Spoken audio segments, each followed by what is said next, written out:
Okay, so what I'm going to do basically is talk you through my evaluation and review of the GCSE results in computer science. We're going to look at the old specs and compare that with the new specs for 2022. So could you move on to the next slide for me?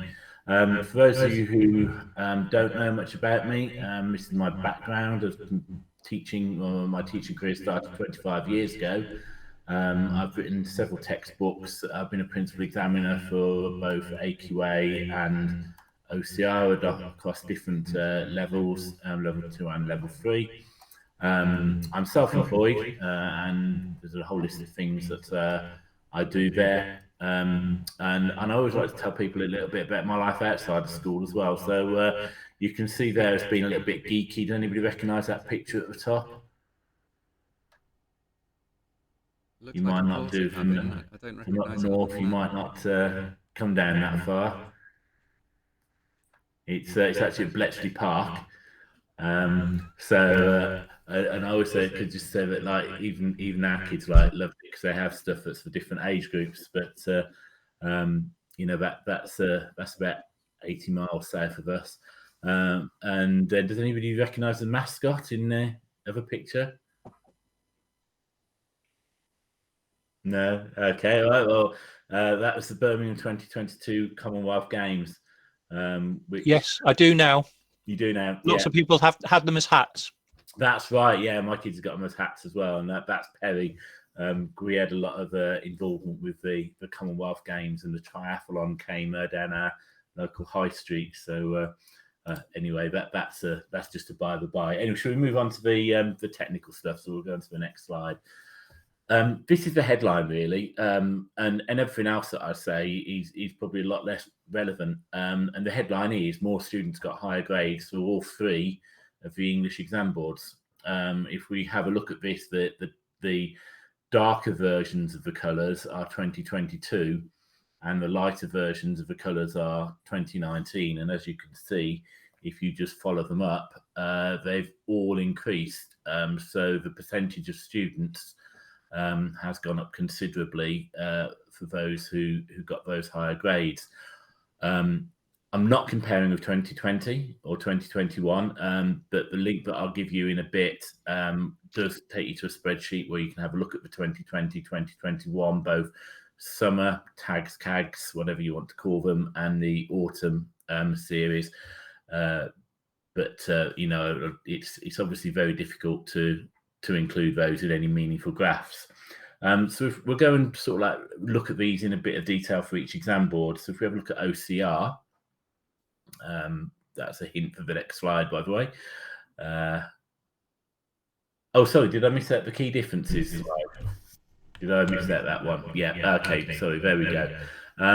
So if we have a look at this, I've just sort of zoomed in on grades 6 to 3 because I think that's a more realistic of what most students achieve. But if we have a look, you can see AQA have got more students. AQA have a pink line at the top, more students achieving grades 3 plus than OCR and Edexcel have gone, and Edexcel has moved slightly above OCR for grades 4 plus compared to 2019. So hopefully the next slide is going to have something about misconceptions. There we go. So misconception, if we look at that, is AQA must be easier than the other boards because more students are passing. Another misconception, AQA must have lower grade boundaries than the other boards because more students are passing. Or another misconception would be it's best for my students to follow AQA. So I'll just sort of like throw those out and defeat each one of those. So firstly, AQA, this is a hypothesis, an example of a hypothesis. They might have a preferred, might be the preferred exam board by grammar schools and private schools. Now, I work with a lot of schools across the country and run a lot of revision sessions with them, and that is what I actually see. Is grammar schools, private schools, and schools who have been more established in teaching computer science do, you know, have preferred AQA. It is a more challenging specification than others, and so that might have something to do with why they've got more of a higher grade. I don't know without seeing their key stage 2 data and comparing that, that's only a hypothesis. In terms of the lower grade boundaries, AQA has actually got the highest grade boundaries for grade 7 plus. And the argument itself is actually contradictory, as I'm going to explain later, because there's this misconception again that lower grade boundaries are better to have than higher grade boundaries, and I'll sort of like to show that later why that's not the case. And then the final bit is, should you follow AQA? Well, each school's different, and each school should choose based on their circumstances. So AQA, for example, is good for stretch and challenge. Edexcel is good if you want the sort of like real programming experience in the exam. OCR sort of like meets that middle ground in between them. Okay, so we'll move on now and have a look at the exam boards individually. So AQA, if we have a look at this here, on the left-hand side, you can see the total grade boundaries. So this is the grade boundary for grade 9, 8, 7, 6. It's all done in percentages so that we can compare it between exam boards rather than looking at marks out of. And if we look, AQA's grade boundaries have in the main fallen. Apart from grades 9 and 8 have gone, or grade 9 has gone up slightly, but in the main they've fallen slightly, which would suggest a less accessible or a slightly tougher exam. And I think I've got a slide later that talks about that really at the grades, the lower grades, it is tougher with AQA. At the higher grades, it's not so bad. They've actually got over 90%, I think it's about 94%, or 93 or 94% as a grade to get a grade 9, which actually means that it's a bit easier at that top end. So for your grade 9 students, the questions that have been set for grade 9 are probably more of a grade 8.5 type level. If we look at the cumulative percentage of students achieving each grade, we can see here, and this is very similar to OCR and Edexcel, in fact it's almost identical really, that you've got more students achieving the middle and higher grades than previously. So we'll have a look at Edexcel next. Now Edexcel get 2 slides because there's something different about Edexcel that we need to look at. So what we can see here is that the grade boundaries have mainly fallen. If we look at 2022, yes, we've got the higher ones, which have risen. Sorry, that should not say mainly fallen, that should say mainly risen. Okay, and it shouldn't say a less accessible harder exam. That's a copy and paste error from the slide before. It should say this means it's a more accessible exam than it was previously. Edexcel did have problems with its 1CP1, its 2016 specification.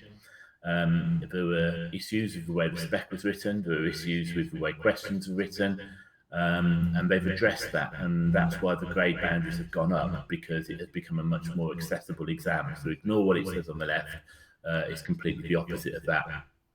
And again, the same as what I said about AQA, with more students achieving the middle and higher grades. But with Edexcel, it's worth having a look at the next slide, where we can actually look at their paper 1 versus paper 2, simply because Edexcel is the only exam board that does an on-screen programming test or exam. So I thought it was just worth looking at that in particular and see if there are any differences. So we've got our non-programming paper on the left. Okay, what we can see there's a larger differentiation between grades. So that means that there's a wider difference between the top grade boundary and the bottom grade boundary. And the exam paper was much more accessible because you can actually see that students had to get higher marks. That means that they were answering more questions correctly. They were getting more marks in the exam, a student of the same sort of like level of when you would compare it to the old 1CP1. And if you look at paper 2, it's actually not that much difference. Yes, the grade boundaries sort of like come in line with what they were at the lower end, but that's not such a bad thing, because the grade boundaries at the lower end were all pretty much in the right sort of place before. The difficulty was that they didn't continue to climb at the same sort of like rate.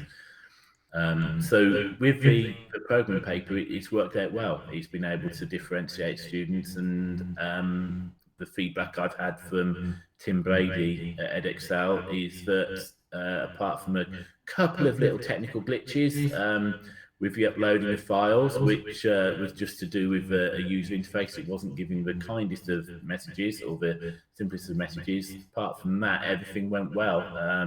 They had 0 centres having to report issues with failed technology, which was surprising. OCR, if we have a look at this, their grade boundaries have mainly fallen, but not significantly. You can see it visibly, and it would suggest a less accessible or slightly harder exam, if you want to think of it that way. I prefer accessible. It means that the students are more able to answer the questions, understand the questions. It's not just about the questions, it's also about the mark scheme and the way the mark scheme is written that determines where your grade boundaries are going to be. And if we look on the right hand side, we can see again that the number of students achieving higher grades has risen there as well. So if we move on to the next one. So I just want to explain what I mean by differentiation here. What we're looking at is the gap between grade 9 and grade 1, and the gap between each grade boundary. So the wider the gap or the higher the gap, the more differentiated a paper means. It means that there's more marks separating each grade. It also means you've got a better written exam paper because they're using the full breadth of the available marks. It's fair for students at all levels because there are marks available at every level for students to achieve, and the raw marks become therefore more meaningful. So if we had like a perfect exam paper, for example, you would have, if you had 100 marks, you would be looking at targeting grade 9 at 90 marks and above, grade 8 at 80 marks and above, down to grade 1 at 10 marks and above. And you've got a lovely 10 marks between each boundary, which means that when you separate a grade 1 and a grade 2 students, there are 10 clear marks. Now, obviously, a grade 1 student can still get 19 marks and still be 1 mark off. But when that's 1 mark out of 10, rather than 1 mark out of 5, each mark is less significant, which is important. You don't want the mark to be so significant that a small error by a student makes a big difference in an exam. You want that granularity, the smaller marks. So if you imagine, for example, the grade 1 was actually at say 30%, and grade 9 was at 60%, you've got very little separating the two, and it means that there's, well, first of all, 30%, it means that the lower end of the paper just hasn't differentiated well enough between grades 1 and 2 properly, and it's gone, there's far too many easy questions, but it means that the high end of the paper as well, they've gone far too hard, and it's sort of like bunched everybody together. So that's what we're looking for. So if we now compare that across all of the examples, oh, sorry, have I missed a slide? Did I? No, sorry, that was me double clicking. Sorry. Yeah. So if we have a look at this, you can see in orange for each exam board the differentiation they had before, and in green the differentiation that they've got now. And the table is basically the data that's based on, and the top 3 rows show the 2019 differentiation, the bottom 3 rows show the 2022 differentiation. But the main thing is we can see big improvement from Edexcel from 1 CP1 to 1 CP2 exam. You can see that visibly. There's still, I'd say there's still a little bit way to go with that, but they've made that big improvement. AQA's got a very good breadth. The breadth, it targets 80%. Yes, they're at just over 90%, but it's better to be there than be too narrow. So that's a good thing. Edexcel's got a fairly good breadth as well. It's not far off that 80%. If you have to look, it's actually 77, so it's not far away. OCR and Edexcel have got some work to do at the higher grades to sort of like make those higher grades more accessible to the grade 9 students. So at the moment, you've effectively almost got like a grade 10 level of question that is in there that the grade 9 students aren't accessing, that they should be able to access.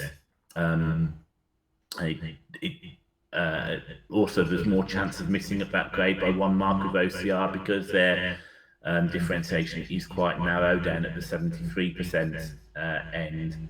That does mean that 1 mark makes much more difference.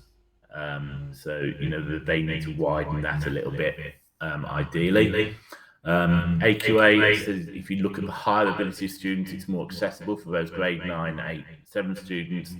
And OCR has got the more accessible paper at the bottom end, because if you have a look, grade 1 starts with 10%, which is where it should be really, around about there, which means that the grade 1 students are able to answer 10% of the questions. So they're not completely struggling at 5%, which then means that it's very difficult to differentiate between a grade 1 and a fail when the boundary is so low. So if we look at the next slide, just have a look at a common misconception again here is that lower grade boundaries are better for my students. I disagree with that completely. There's a bit of opinion here, but also a bit of exam science. Excuse me. And that is that you take a lower grade boundary, what that actually means is that the exam paper was less accessible, or it was harder, because they had to lower the grade boundary in order to give the award of those students who were getting, say, a grade 6 at that grade 6 level.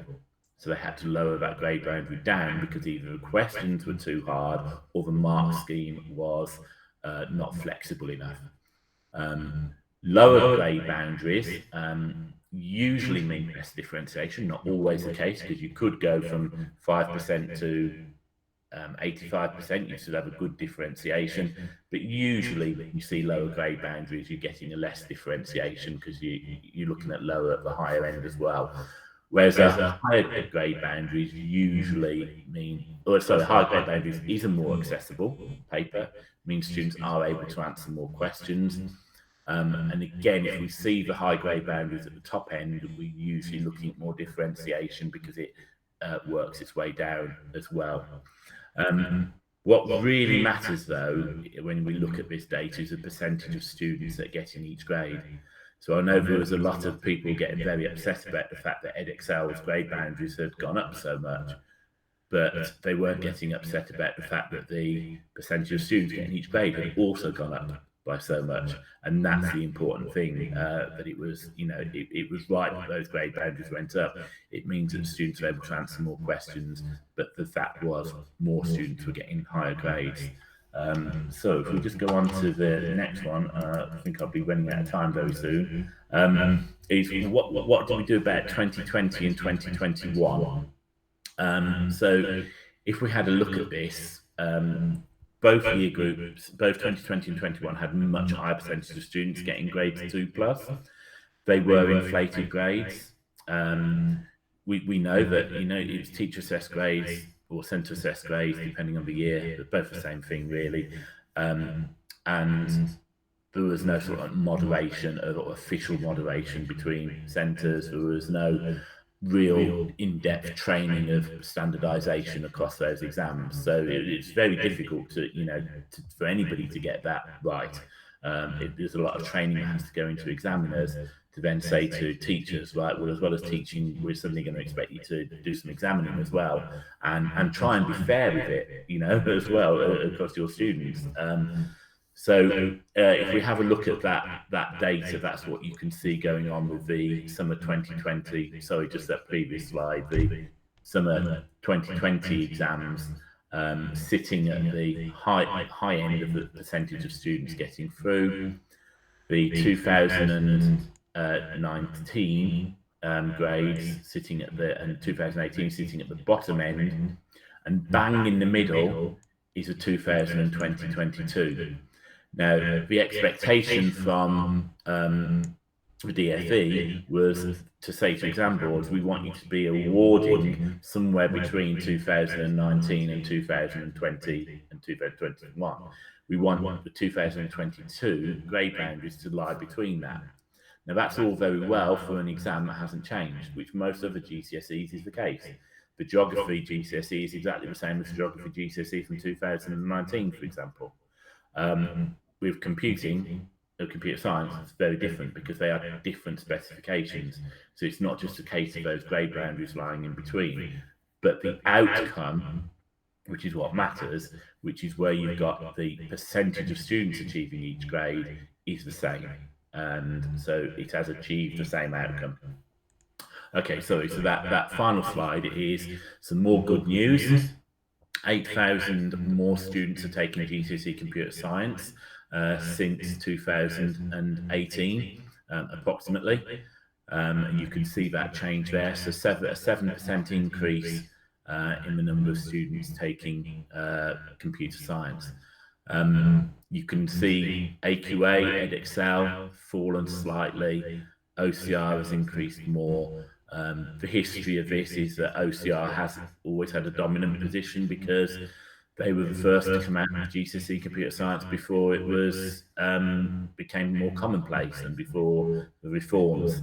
And so a lot of those centres were already with OCR, the grammar schools, the private schools, for example, the secondary, your comprehensive schools where there was an interest in computer science already. They were already doing OCR, and so most of them have stuck with it. And then that's also led to them advising a lot of other centres to do OCR and recommending OCR, which has left the AQA and Edexcel sort of like a little bit behind on the number of entries.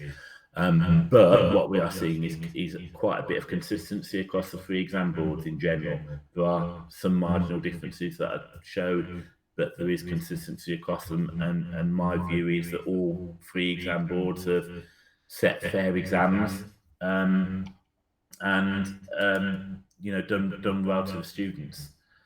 So next slide is just if you want to get any further information. If you go to my website, which is gcsecs.org or paulong.net, if you just scroll down a little bit, there's some blogs on there. One blog is about what we've done today, and it's got the presentation and the spreadsheet on there. I'll try and correct the presentation before the end of this, that one slide before the end of this showing, so that it's correct. But it's also got the spreadsheets that I've used and the original graphs, so if you want to do some more data digging, you can do. And there's also a detailed evaluation of the different GCSE computer science specifications for each exam board, comparing them, looking at the differences between the old and new specifications, because I know you've got coming up in a minute some questions about which exam board you use. And so if you are thinking, well, I might want to look at one of the other exam boards, then there's a full detailed evaluation of all of them, and you can have a look at that and make your own mind up as to whether you think it's appropriate for your school. So it's always got to be your decision based on your students and your circumstances. Brilliant. Thank you, Paul. And yeah, thank you for your hard work and your preparation that's gone into that. And a reminder that the purpose of this isn't to endorse any particular exam board, just to highlight some of the differences and compare and contrast, to confirm that your school is doing the right one, or to give an informed decision if you're wanting to make a change. So thank you, Paul.